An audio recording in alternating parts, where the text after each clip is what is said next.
Hey, Dan, that was hilarious. I'm doing that, Dan. That was awesome. I'm 990,000 away from 1 million followers.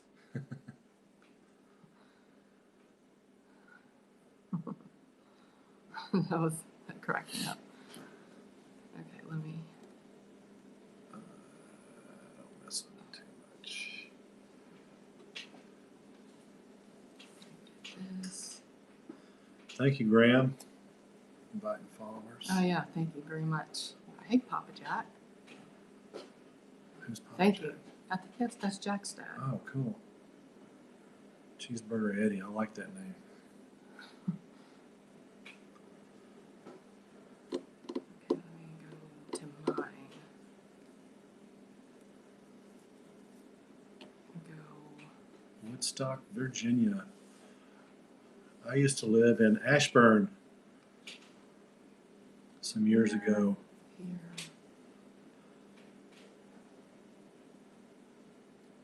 Okay. What's up, Nick? Okay. We'll get started in just a second. Oh, thanks. Thank you, Graham. Appreciate that. 65. Appreciate that a lot. Maybe I'll try to preserve that like that. There you go. Might last 3 Yeah. for what we do because you don't need it up the whole time. All right.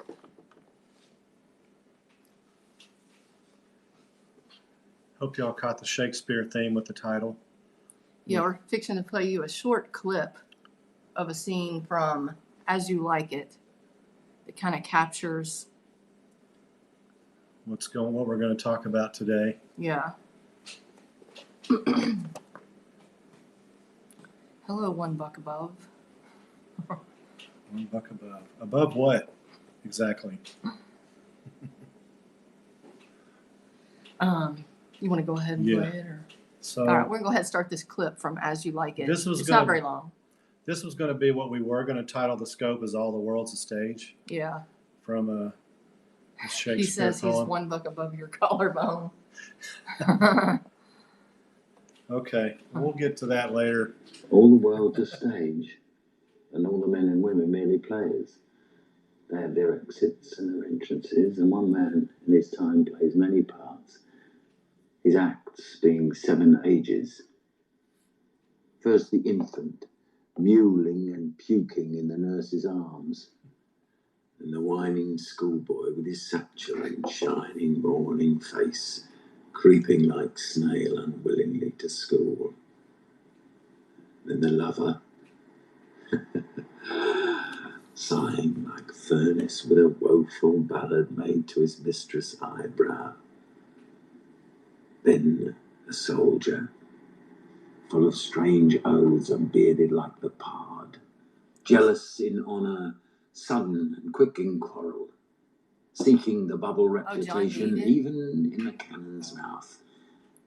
And then the justice, fair round belly with good capon lined, with eyes severe and beard of formal cut, full of wise saws and modern instances, and so he plays his part. The 6th age shifts into the lean and slippered pantaloon, with spectacles on nose and pouch on side, his youthful hose well saved, a world too wide for his shrunk shank,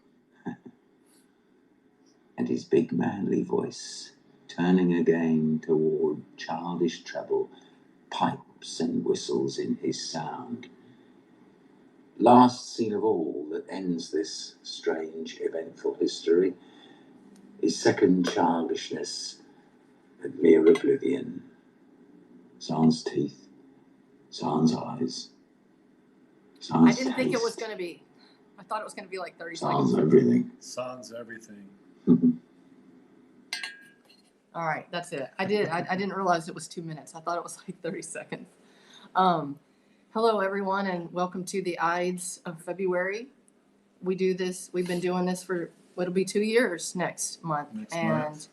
We started doing it after Trump won with it on his Make America Great Again platform. And the Ides used to be a great thing in history. It was a time of celebration, and that's what we're trying to turn the Ides into again. Something great, not ominous.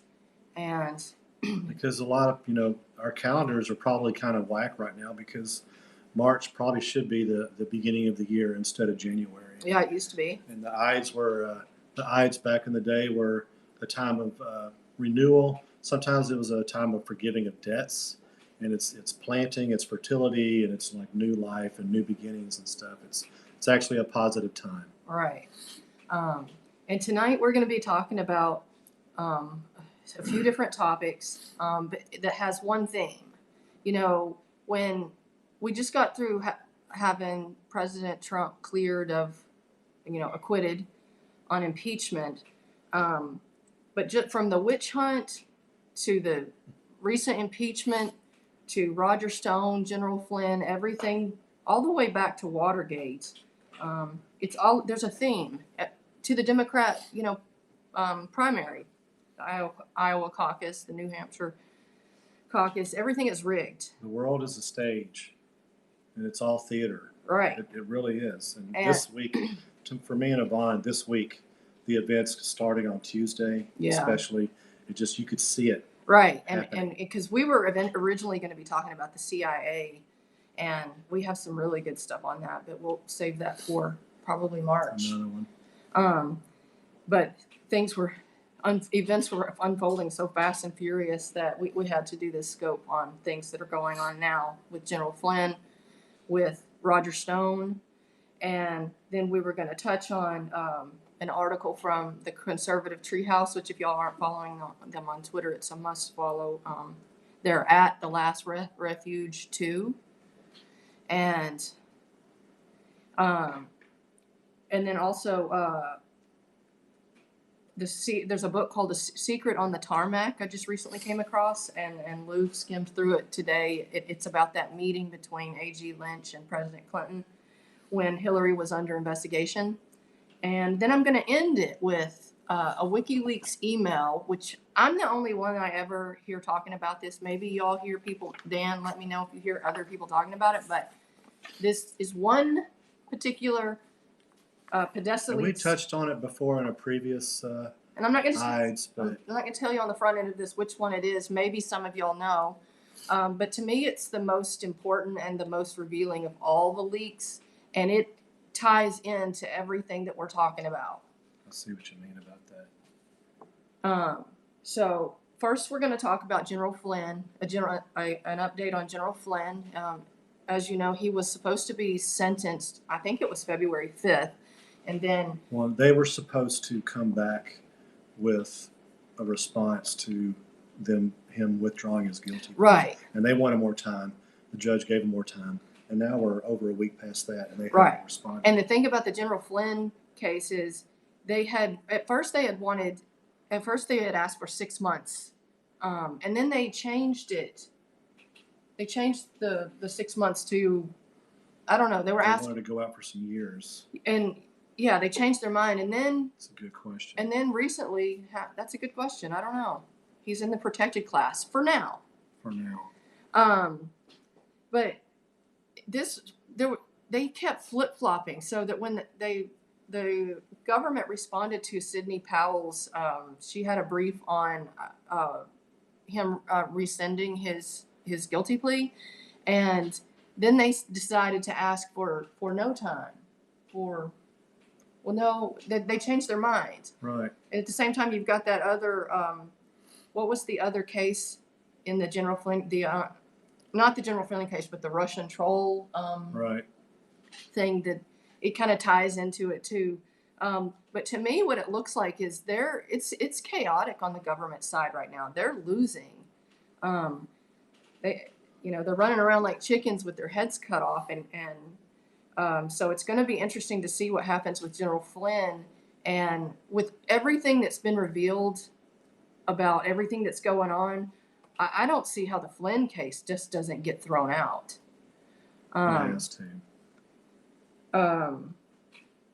So you got the General Flynn case, and all that was going on. And then the Roger Stone, he's already been convicted and he's awaiting sentencing.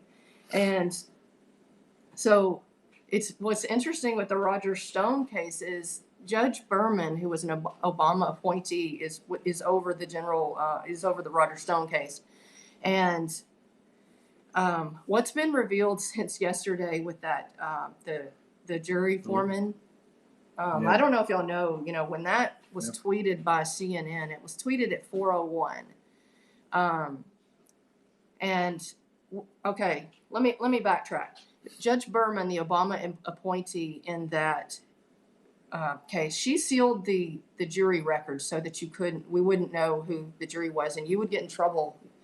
You'd go to jail if you revealed anything about them. And I found that interesting, but what could you do? And we knew from people that were at trial that that there were biased jurors that were not getting thrown off the case. Milo, I think, even wrote a book about it.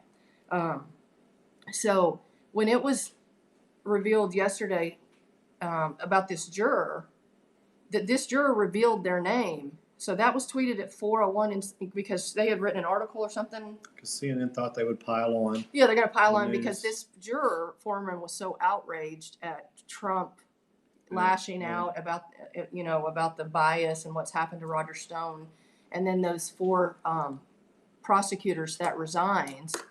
So this jury foreman was so upset that she spoke out and put her name out there. And then 34 minutes later, I see this tweet with Mike Cernovich saying, "Whoa!" And he was going through the tweets, and anyone that follows Mike knows once he's tweeted, he already has the receipts. It's too late. And I'll tell you, the story yesterday is, this was set up, and we're talking about theater and all the world's a stage. And you go back to Tuesday, and the prosecutors recommended 7 to 9 years for Roger Stone, which is, outrageous. We find out, you look and you compare cases, rapists on a certain, average 3 and 4 years. Jeffrey Epstein served 1 year. Jeffrey Epstein, who is everybody knows about Jeffrey Epstein. He's a sex trafficker. He served 1 year. They bent over backwards. They've been over backwards to help Jeffrey Epstein, all the way to the point of minimizing his crimes and calling and labeling the victims prostitutes. They picked the 2 oldest, who I think were 16, in order that they could call it prostitution. They did that. This is the same kind of, same government. Justice Department. And so Tuesday we have all of this. And I remarked to Yvonne that when that hit the, call it corporate media, it was all conservative people outraged about how that big a recommendation that was, 7 to 9 years. And so, but the media CNN, was quiet. Times and everybody, they were very quiet. They weren't outraged. And so then me and Yvonne were like, there's something going on here. And you can see it, they're trying to stage it. And that was a shot across the bow to make them react, to make Barr react, to make Trump react. The 4 people resigning in pretty close proximity, and then you start seeing all the blue checkmark liberals and different people. It was all coordinated. Like they knew they were going to do this.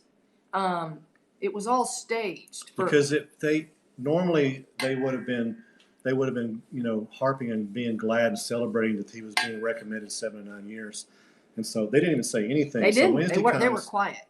They wait for the reaction from the Justice Department to overrule these career prosecutors. And so then it's a firestorm. Right. And then today it's all quiet again.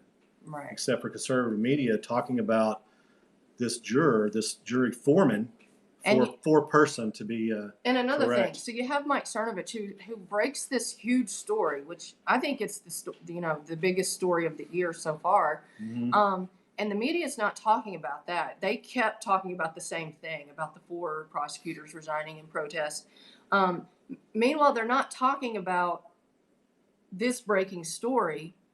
And is that mainly because it came from Mike Cernovich? I don't know, because there's now other people, Daily Caller and Fox News even, and some other people who were. So the mainstream media could cover the story without mentioning Mike Cernovich, and they're not. Yes, he is. Cernovich went live today briefly, and he even said He doesn't even care about the credit. He just wants this story to blow up for everybody to see it because Right. it's obnoxious. Brnovich is awesome. Yeah. It's obnoxious what's happened here. You know, it was good to hear even, I don't know if y'all watch Scott Adams on Scott Adams. I tweeted out a link to his scope and right to the moment where he's talking about this, and he was dropping a whole lot of F-bombs on just everybody for He this. doesn't usually do that. And he doesn't usually do that because this is just so blatant and in your face. This jury foreman, Tamika Hart, she's from our neck of the woods. Like Memphis is like 30 minutes from here. Yeah. And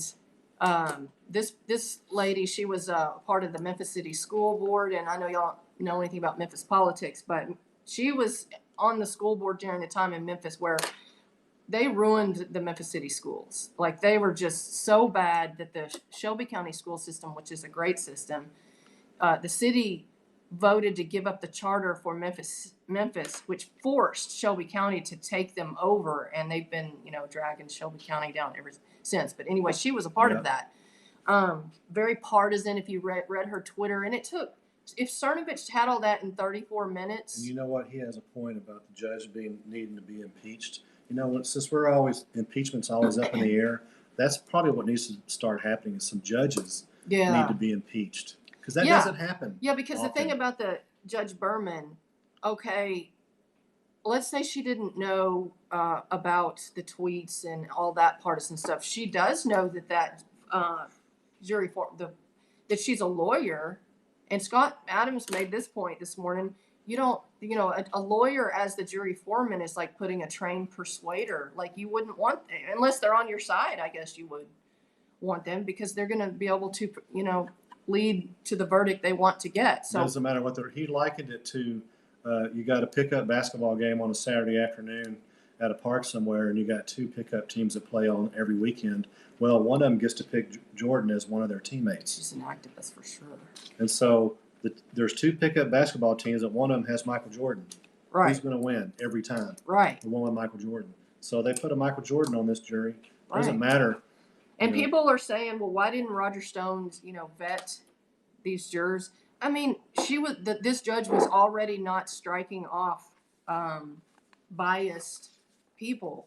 But let me tell you a little bit about Judge Berman. First of all, Judge Berman presided over the Paul Manafort trial and the Rick Gates trial. Also the Greg, is it Greg Craig?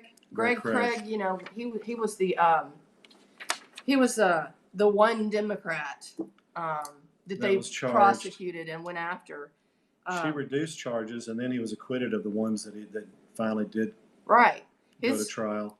Yeah. So, and it was interesting because even in the Greg Craig trial, there were obvious people that shouldn't be on the jury, like people like Bruce Reed, the domestic policy guru and veteran of the Obama and Clinton White House. Like the Greg Craig trial, I don't know if a lot of people know, they went through and they picked through all the jurors, and then they had to go and redo the whole process again because something, I don't know what made them redo the jury, but it's rigged. Like everything about this is rigged. And at the end, I was going to do a recap on Watergate, and because the left seems to be living in this whole dream. Yeah. They have this dream that this is just a replay of Watergate, and it is, because what people don't know about Watergate and the trials of people that actually did get convicted is after documents were released in actually in the 2000s, they found that the prosecutors in those trials had colluded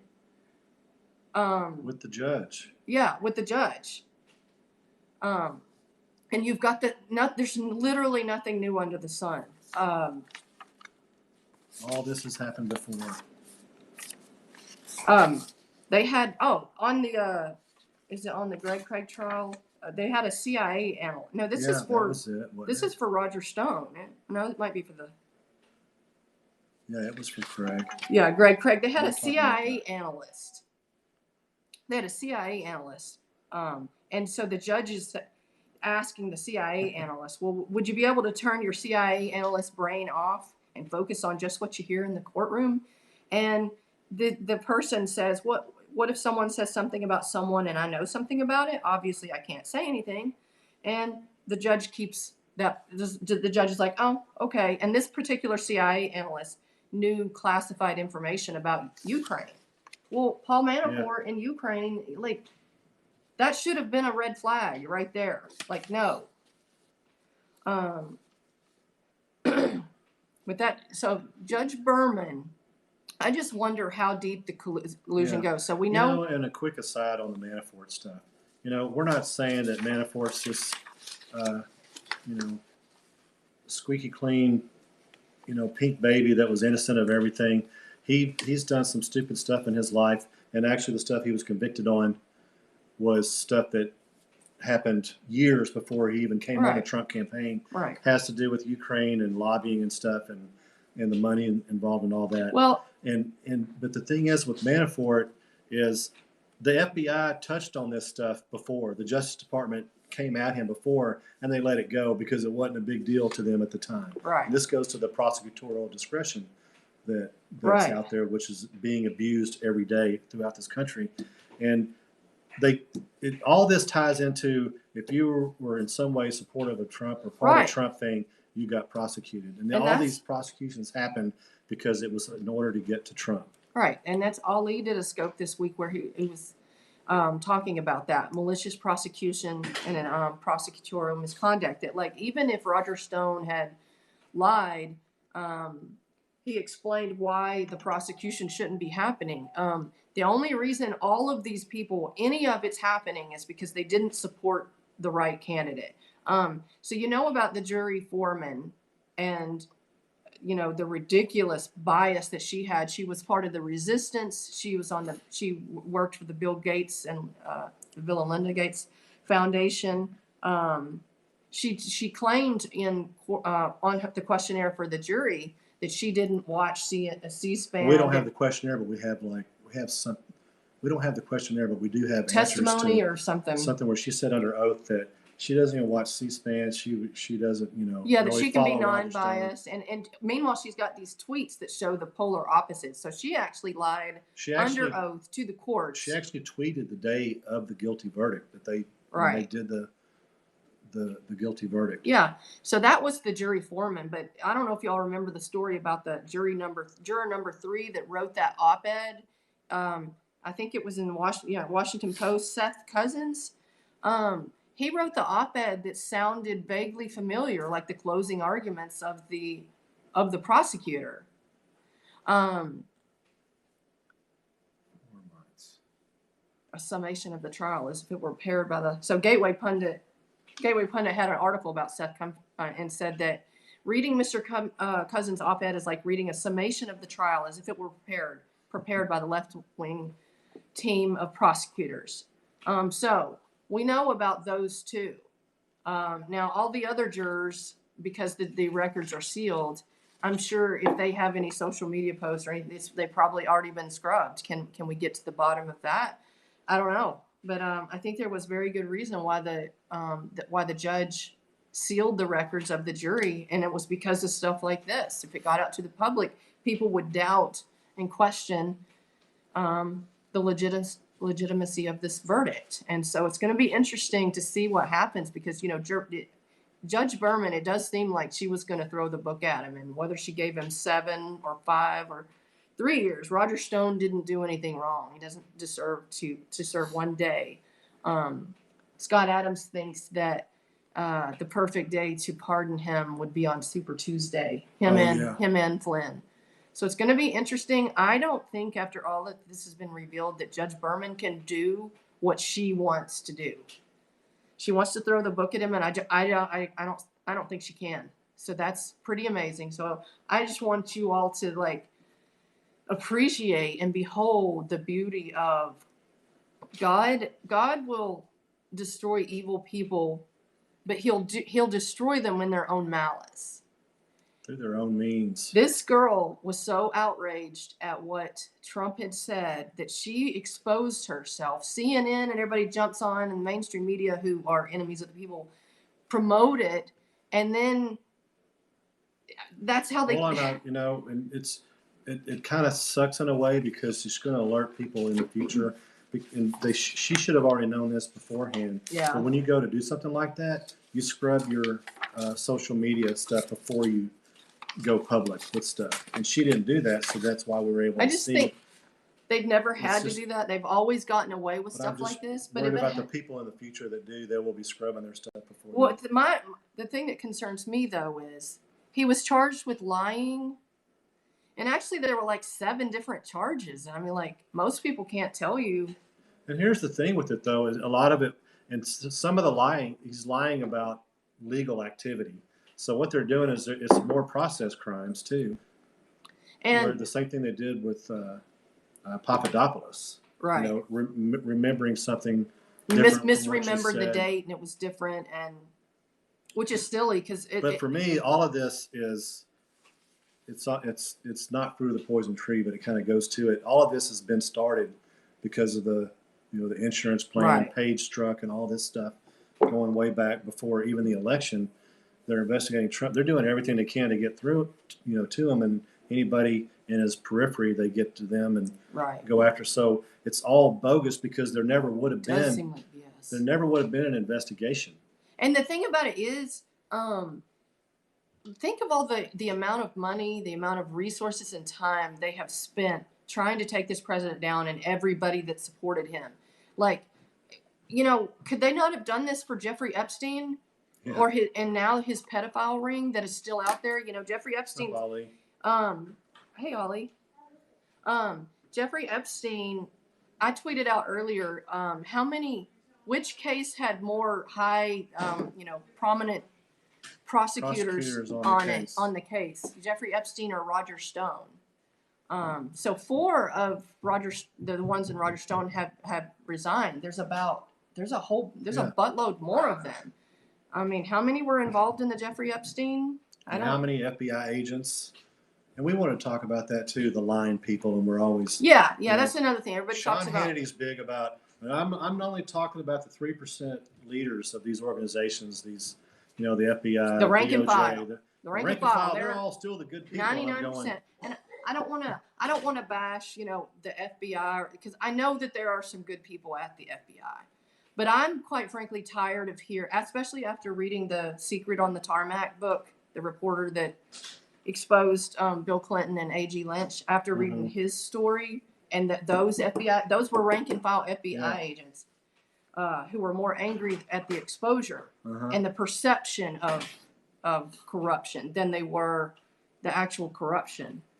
And the rank and file that were involved in the Roger Stone raid, there were guys that went full, they were ready to fight war in Iraq. Right. And they went and got Roger Stone and his wife in their bathrobes and got them out on the street. Right. I don't understand it. They were tipped up. CNN was tipped off about that raid, and yet you have these other people, Jeffrey Epstein. I keep bringing up Jeffrey Epstein, or say, Hillary Clinton when she was being investigated. It was like kid gloves. It was. Yeah. And the FBI did raid Epstein's places after he was dead, or after he was right. Do you remember the raid of? I don't know if y'all knew about the raid of Paul Manafort. It was like an early dawn raid. It was still dark outside. They terrified him and his wife. Didn't they mistreat the dog? Yeah. It was horrible how they treated. And he was a cooperating witness at the time. Yeah, he was cooperating. They were saying they had a secure document, and it was like all they had to do was ask him because he had not rejected. He was cooperating with the prosecution. That's how they treat you when you're cooperating. And yet they don't. It's like we're in this upside down world, and actually it's not an upside down world. It's God talks about woe be unto those who call evil good and good evil, and that's what they're doing. But this week to me was just a beautiful unfolding, revealing of events. We had that one scope we did on the Ides of Apocalypse. That apocalypse, the old Greek meaning is a revealing. It's a revelations, and we kind of feel like we're on this Ides of Apocalypse, and that it's not necessarily a bad thing. Apocalypse is not bad. It's an unveiling. It's hello Brazil. It's showing something that was hidden before. Right, and man, this week. And I believe it's like a base. I don't know how to describe it, but we're coming to an awakening. I believe I can feel it. more Yeah. and more each Well, week. definitely. Yeah. But it's like we're being prepared to see the Right. unveiling. We're not quite there yet. We're not there. It's like we're being conditioned, and when things change for good, it's never like, okay, this thing is wrong, we know it's wrong, and then somebody comes and swoops in and saves the day. It's like a process that unfolds, and like this week has been a beautiful unfolding of events with CNN. I mean, watching CNN and that girl. Watching that happen, where they're promoting her, thinking that we're going to pile on, and this is going to be another big story. Watching that happen was beautiful. It's just when I saw that tweet by Mike Cernovich, I was like, oh my gosh. And what it reminded me today is, and we prayed about it today before we started, is that we, even Christ believers, we get discouraged, and we're not supposed to be discouraged.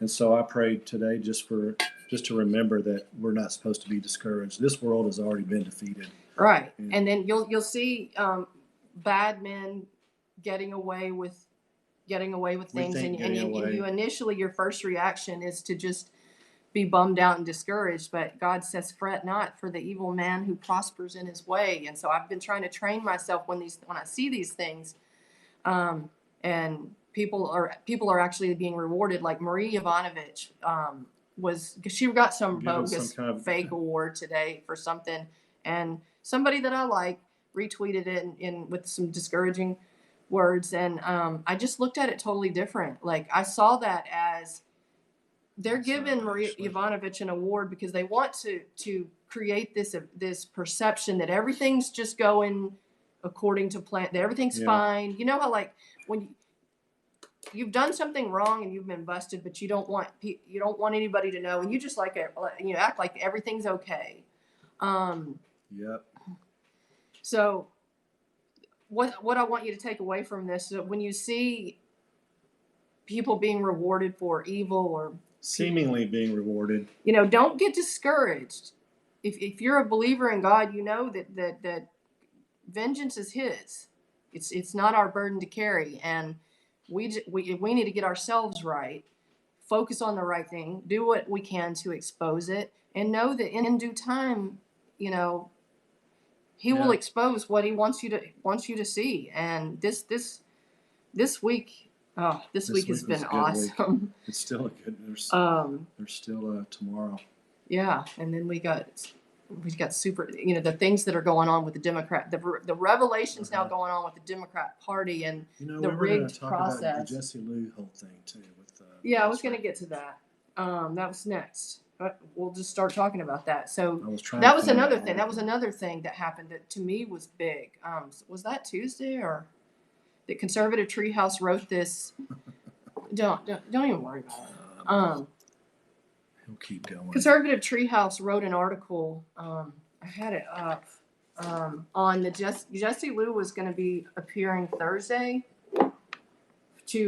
for an appointment to be questioned, by Congress, and it was called, "Unfortunately, a corrupt group of politically focused DOJ lawyers isn't the only issue." And she said it before, but you need to check out conservativetreehouse.com. They're awesome. They have the best analysis of all of this stuff. And the point of his article was, these 4 people have resigned, but he's trying to say, look, people, we've got a bigger problem than this, because the whole witch hunts and everything, they had 40 FBI agents on the special counsel alone.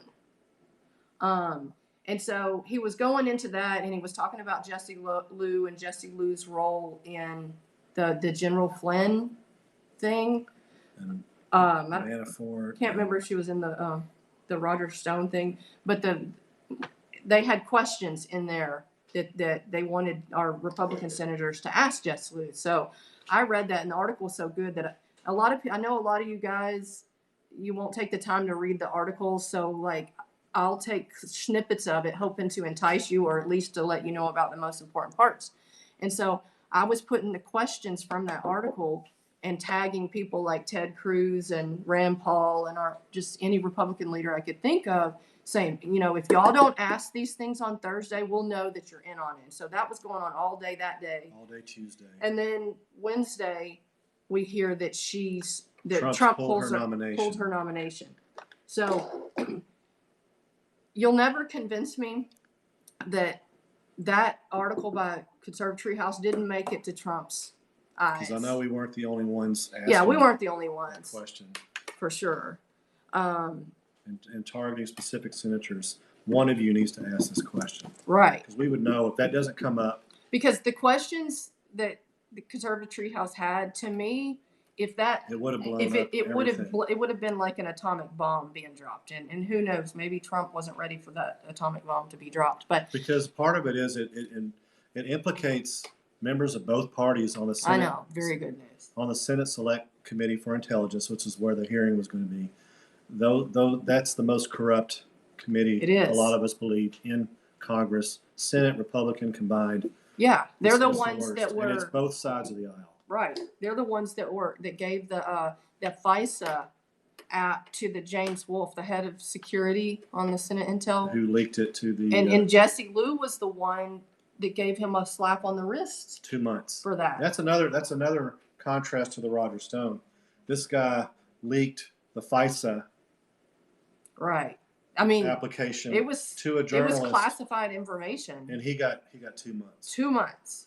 Because they actually reduced the charges. In the Senate, senators pleaded with the Justice Department to be lenient with Wolf and said, "Hey, go easy on this guy." Go and easy they on even this. reduced the charge to, I think it was just to lying to an investigator. Yeah. He wasn't even charged actually with. And they did that leaking. because James Wolfe was going to subpoena all the senators. Mark Warner and some other senators on the Senate Intel Committee, who I think Mitch McConnell, Dianne Feinstein at the time, because she came off. So Jesse Liu covered. To me, she was covering for them. But anyway, I don't know what's going on behind the scenes. I don't know why her name was. I was kind of looking forward to her testifying, but that's okay. The great thing to me is I know that our influence on Twitter is making it to Trump's eyes. And now she, originally she was going to remain. She was going to have a temporary posting that doesn't have. That she wouldn't have to go through confirmation. But now she's still going to basically have the same job. But today she resigned. Those things wouldn't have happened if Conservative Treehouse hadn't written that article and then ripple effects. That was a catalyst. It was definitely a catalyst. And then the next thing that we were going to talk about is that I stumbled upon this week this book, Secret on the Tarmac, which was written by the local reporter, who's an ABC affiliate. In Phoenix, he was an ABC affiliate. His name is Christopher Sign, spelled just like SIGN. He's on Twitter, and it's a great. It's a good read. It's a quick read. And if you're an Alabama fan, there's some good tells he used to play for Alabama. The whole story and it's an amazing story. There was some interesting stuff that I picked up, and I went. The interesting thing that we get from the Secret on the Tarmac is that the Secret on the Tarmac is when Bill Clinton and AG, the Attorney General at the time, Lynch, had a private secret meeting that nobody was supposed to know about at the time that Hillary was under investigation. And that's that meeting where the camps said that, well, we were just talking about golf and grandkids and golf. But what you learn from this book is, and you're kind of guessing from everything that he's telling you, is that Bill Clinton blindsided Lynch. I don't think Lynch knew that. Even some of her security detail knew that he was coming, but she didn't. She didn't know. She had no clue. And the way that it's interesting to see how Clinton acted and did, like he knew he was very calculated in how he pulled that whole thing off. How he let her isolate herself with her staff getting off the plane and things. And that whole meeting happened with him thinking there was going to be no coverage and no footage. And then this guy, he had a source. Do you know who his source was? No, he still doesn't divulge it. And another thing that you learn from this book is that there were rank and file FBI agents, and there were Secret Service. And it was even local people local law enforcement, and they were all like. But there were Phoenix FBI, Phoenix Secret Service and then Phoenix Police Department Yeah. there for the security. And it was obvious that some people knew what was going on, some didn't. And a bunch of the line guys were like here's what we go back to. The line, they're all the good guys, but none of these guys broke this story. Mm-mm. It was a source, they don't know, still nobody knows who it was, told the reporter about it. Right. But none of these line guys, they were all uncomfortable. It was obvious they were all uncomfortable with what's going on. It's like, wait, this might be criminal. Right. This shouldn't be happening. But they still don't. None of them came forward to this day. And that's another 4 years thing ago. interesting, before the story broke, when he's trying to get approval, to go forward, that his higher ups contacted Well, they wanted he was going to get the approval, but they wanted a second source. a second source. And so they were trying to figure out, where will I get a second source for this? Right. So they contact ABC nationally, I guess, Yeah. the higher up. Hey, you think you can find out about this? Well, it turns out, after, looking back, he finds out that what they actually did at ABC was they contacted public affairs at Justice Department and said, hey, I got a reporter down there saying, this meeting happened between Lynch and Clinton. Right. Do you want to give us some direction on how this should go? And, Right. So, and then he was, throughout the end of this book, he's talking about how when the story did blow up, all national media is calling him and calling his station, trying to get the skinny on everything. Right. And they're all reporting on it, but ABC is not reporting on it. Kind of similar to ABC pulling the plug on a Jeffrey Epstein story. It was kind of wild. But and a lot of the people afterwards were angry with this guy for running the story. And what he found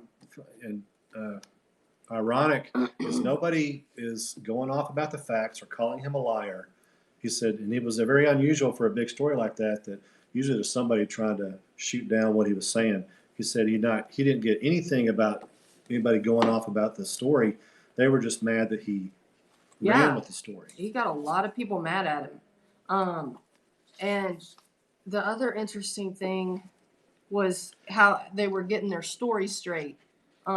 So the people, Lynch's people, some of them knew, but like the people back in DC that work in her office, and then I guess Clinton's, PR people, they all got together to get the talking points, to get on the same page, and that was how they came up with the golf and grandkids thing. Which there were Clinton didn't play golf that day. There's no, like, all the courses that they contacted would not tell them. They didn't want to go on record as saying that he'd been here or not. So I'm thinking that they didn't want to confirm or deny because they didn't want to confirm it because it didn't happen. And if somebody found that out to prove it, they were lying. But if they say, well, no comment, and then they're covered. But that just goes back to how rigged this whole thing is. And so that was the lead attorney for the United States of America meeting with the ex-president of the United States regarding someone who was running for president of the United States, who was under investigation, and that level of collusion. The jury foreman and the Judge Berman on the Roger Stone thing, that's one thing, and that's still pretty high up. This goes to the top. Very top. So how in the hell does the average man have a chance? And I wonder if they will rig the process like going that. Going back to Cernovich, when he talked about, and he broke this thing with the juror, is he was spot on about, we were never supposed to know that. Right. We were never supposed to know about this meeting. We were never supposed to know about the juror thing. Trump was never supposed to win. And that's so many things that brings me to another thing, which is a beautiful thing.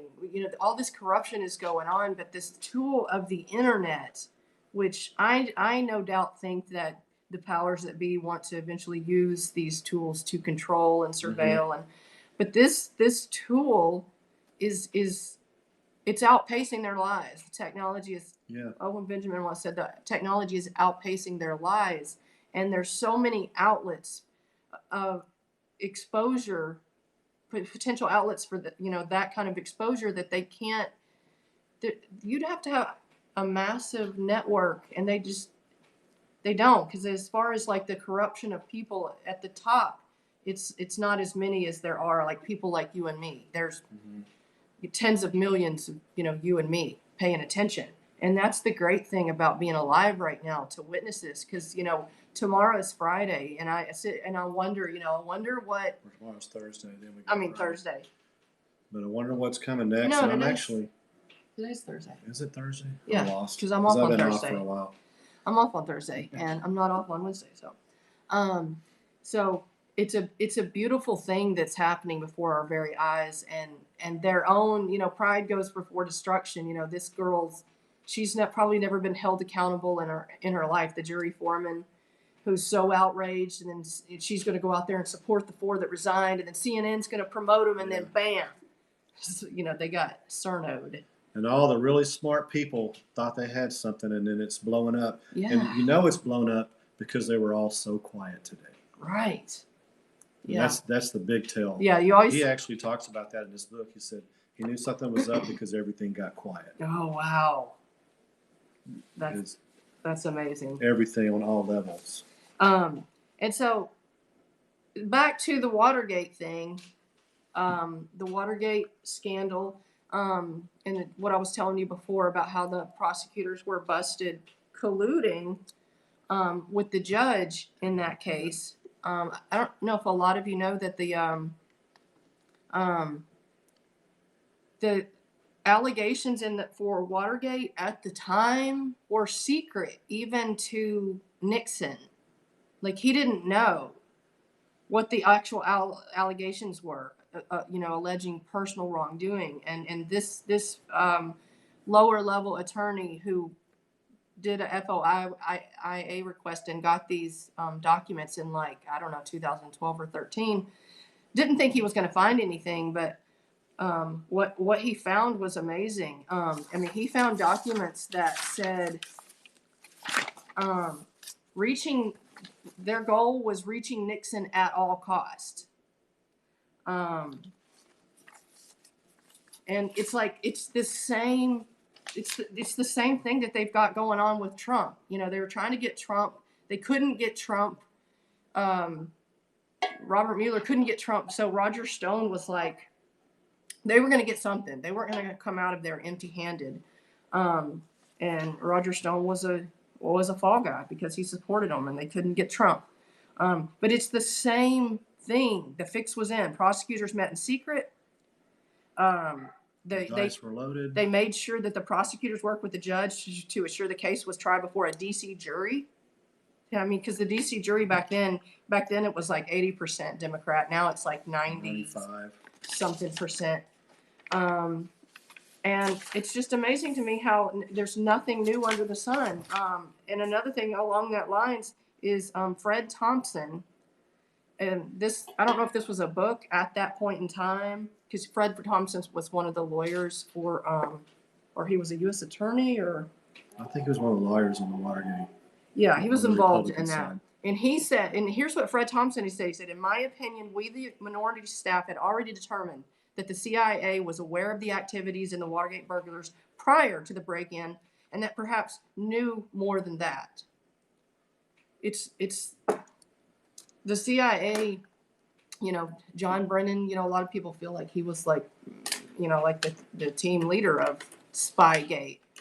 But Fred Thompson went on to say, in my mind, the question was becoming one of whether the CIA had been a participant in or a benign observer of the break-in, or in view of the bungling of the burglary and the mysterious circumstances surrounding it, whether CIA operatives had perhaps sabotaged the break-in to weaken the White House and strengthen the agency, which at the time was in a struggle for its survival. Which there's a parallel to the Trump administration, because the CIA was worried about what Nixon was going to do with the CIA. Right. And actually, the JFK.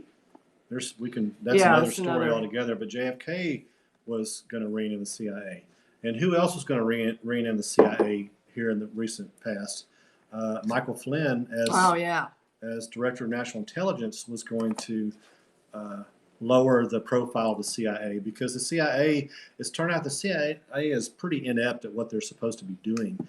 And the militaries, especially after these wars, we probably shouldn't even been involved in it anyway, but the military's own intelligence networks have actually surpassed what the CIA can do, and they've become refined and Right. they're more professional. It's quicker, and he was going to downsize what the CIA was going to have, Right. and so That's they had to get rid of they it. weren't going to let that happen. But that all goes back to how like literally everything is rigged. And now that we know, about this jury foreman on the Roger Stone trial, it just makes you wonder, especially in a lot of these blue cities, how. Well, like she said, she had been. Oh, I'm called up for the 4th time. Yeah. How many people? Most have of us are served doing before a once jury? every 10 years. I never 4? have. I've gotten called once. I'm actually on a grand jury right now that I've been on for a year. Grand juries are different than jury. I don't know if y'all know that, but I have till the end of December. And then in December, they can extend it another. Yeah. On grand juries, you only go like one day a month, and you hear a whole bunch of cases and decide whether people get indicted or not. But the regular jury, you can only be called once every 10 years. So this girl was called 4 times. So I'm thinking, do they have a specific group And of it comes people from that voter they rolls, so. they call on? I would be curious to know how many times did she serve as jury foreman on those other. And was it all in D.C. or was some in Memphis? Because she's from Memphis. Yeah, so it just makes you wonder. It makes you wonder how rigged. And I wonder if each time is this the only time she's been a foreman? Yeah. I've heard Mike Cernovich say that prosecutors. What is it he said? Something about the judges. Judges are just prosecutors in robes. Yeah.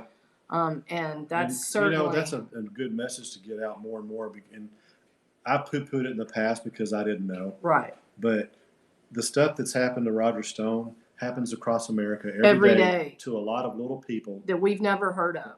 We'll never hear of. And so we just got through having criminal justice reform, but actually we need to have like comprehensive criminal justice reform because something is rotten in the state of America. Mm-hmm. And that brings me to our last topic, which is you guys know about the Podesta leaks emails during the campaign of 2016. And you've all heard of everybody always talks about the spirit cooking and John Podesta and the pedophile symbols, that we all learned about that we didn't know previously, or the pizza related map on a handkerchief and all that. But I don't ever hear nobody talks about this email. This email, which is the most important, and it's just this short. It's not that long of an email. And remember, in all the uproar over that so-called hack or whatever, it wasn't a hack. They never attacked what was in the emails. The contents. Yeah, they never denied that. They didn't attack the contents. They only attacked the people that were reporting about the contents as Pizzagators. They demonized people as conspirators. Oh, they're saying Hillary's running a pizza joint out of the basement. As far as I'm concerned, somebody in the deep state came up with that conspiracy theory. Because, but this particular email was from Bill Ivey, who was the NEA director during Bill Clinton's presidency, the National Endowment for the Arts. And so he's talking to John Podesta. This is Dear John. Well, we all thought the big problem for us, democracy, was Citizens United, Koch brothers, big money in politics. Silly us.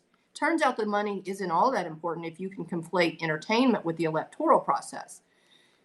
Trump masters TV. TV's so-called news picks up and repeats to death this opinionated blowhard and his harebrained ideas. Free-floating discontent attaches to a seeming straw man, and we're off and running. JFK Jr. would be delighted by this, as his George magazine saw celebrity politics coming. The magazine struggled as it was ahead of its time, but now looks prescient. George, of course, played the development pretty lightly, basically for charm and gossip, like people. But what we are dealing with now is dead serious. This is where it gets interesting. How does this get handled in the general? Secretary Clinton is not an entertainer and not a celebrity in the Trump-Kardashian mold. What can she do to offset this? I'm certain the poll-directed insiders are sure things will default to policy as soon as the conventions are over, but I think not. And as I've mentioned, we've all been quite content to demean government, drop civics, and in general, conspire to produce an unaware and compliant citizenry.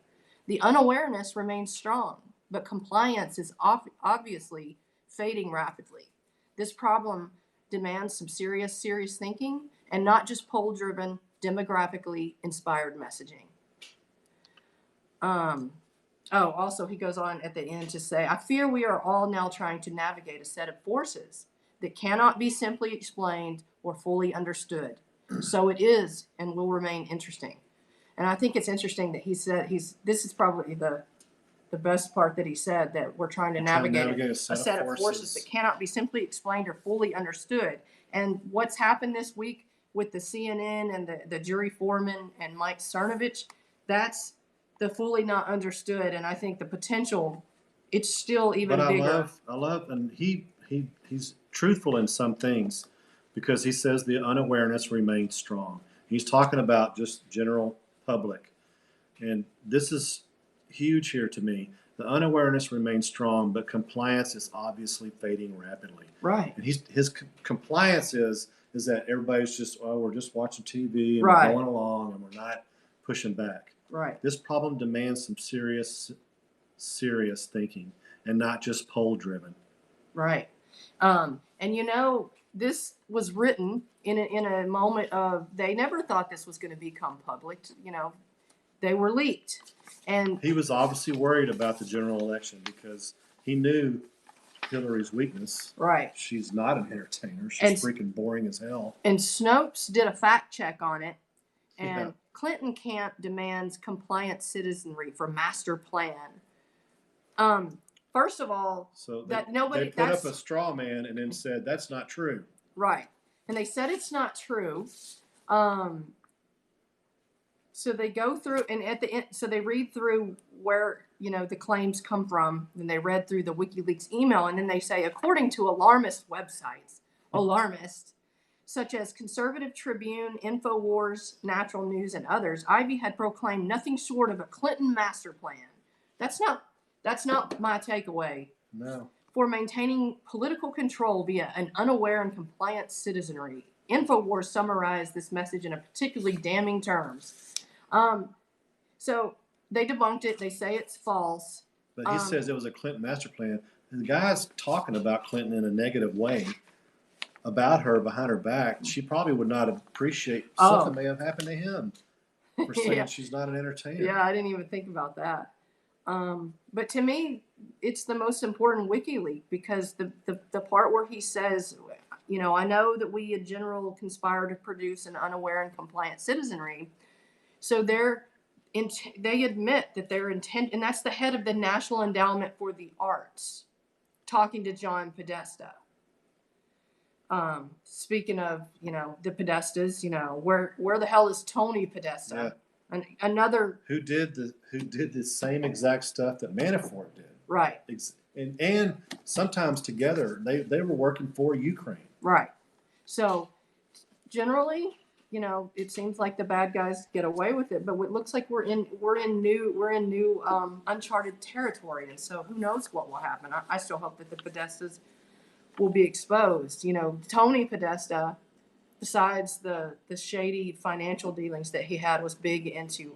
It's interesting to me that this Podesta Leaks email came from the director of the National Endowment for the Arts, because the Podestas were real big into, you know, art, controversial art, and sick stuff. I kind of have this theory that a lot of this art is money laundering and child sex trafficking.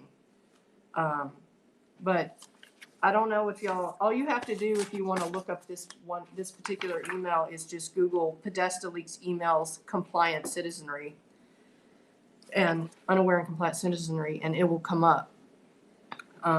But this just goes to show you what we were talking about, everything being rigged. You had one of the most important men in the world, President Clinton, with the director of the National Endowment of the Arts, talking about how they dumb people down. They try to keep people unaware, and they do it on purpose. And It's in their own words. And Snopes is telling you that, yeah, it's true because they put their false stamp of approval and they're just propaganda. I can't believe that particular, I'm still hopeful that in the future that one will get more. It needs to get more traction. We've never actually really, the mainstream media talked about, gone and discussed all the contents of those emails. I mean, I know we have on Twitter and stuff, but it's never really been debated in the public. And hopefully someday that'll happen because there's some bad stuff going on there, but there's some good stuff going on right now. And what happened yesterday with Cernovich breaking that story is an example of that. And who knows how much more of that's going to happen. And now when stuff comes out from corporate media, I'm waiting for the other shoe to drop. Yeah. Because it's like they're playing the whack-a-mole game. Right. The left is playing this now, and I say left for a lack of a better term, but it's not just the left. It's red and blue.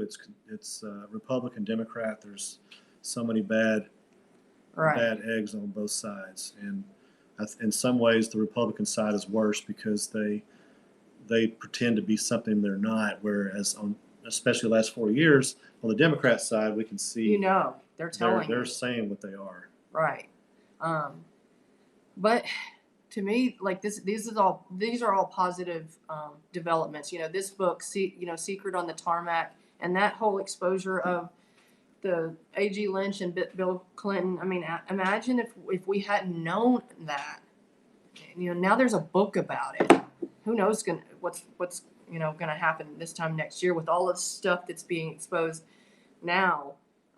It just feels like we're reaching a point where there's a river of, some rivers can't stop unless you build a big enough dam. And it's like, I don't think they can build a big enough dam to hold all this stuff back. So it's a great time to be alive and be able to watch it. And also to be a part of helping spread the truth. The conservative treehouse, when they broke that story on Tuesday, I mean, they can break the story, but unless people share it, that information doesn't go anywhere. So everybody has a role to play, no matter how small. And it's just kind of neat. It's a neat time to be alive and watch it all.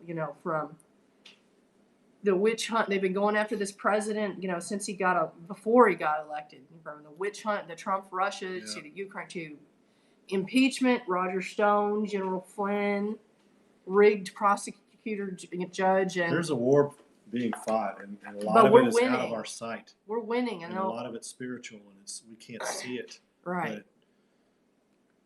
But and we know we're on the winning side because Jesus conquered the world. He already conquered it. Jesus conquered the world, and we got to remember that. And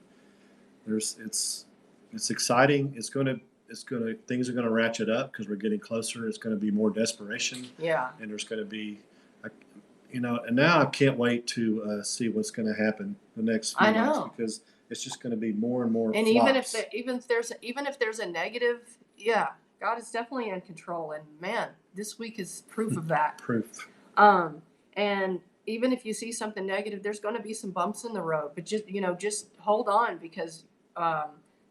They are being revealed in their corruption, and they don't have the power they once had. And the proof that they don't have the power they once had is Trump is still the president. Yeah. After all that. The mainstream media narratives aren't sticking. That's why Trump's approval ratings are as high as they are. So it doesn't matter what they put out anymore or what they won't cover, obviously, because it's getting out there. We'll cover it anyway. Out here. Right. So many out here covered it, and like Tracy Bean said, that they're gradually being replaced. Right. It's going to take a little while longer. It's going to take a while. I mean, they've been at this for a long time. 100 years almost. Yeah. So that's all we have. Next month is going to be our 2-year anniversary. It's going to be a good one. March 15th is, the typical Shakespearean Ides of March, but of course it's not that for us anymore. It's going to be a celebration. And who the heck knows how much more breaking information, news stories before then. We'll have written and rewritten several times what we're going to talk about because it's going to be so fast. I'm pretty sure it's the CIA, but we'll see. We'll see. event, All right. current events could change that. But thanks for tuning in, and we will see See you next month. time. Mine kept going out. That's got to stop.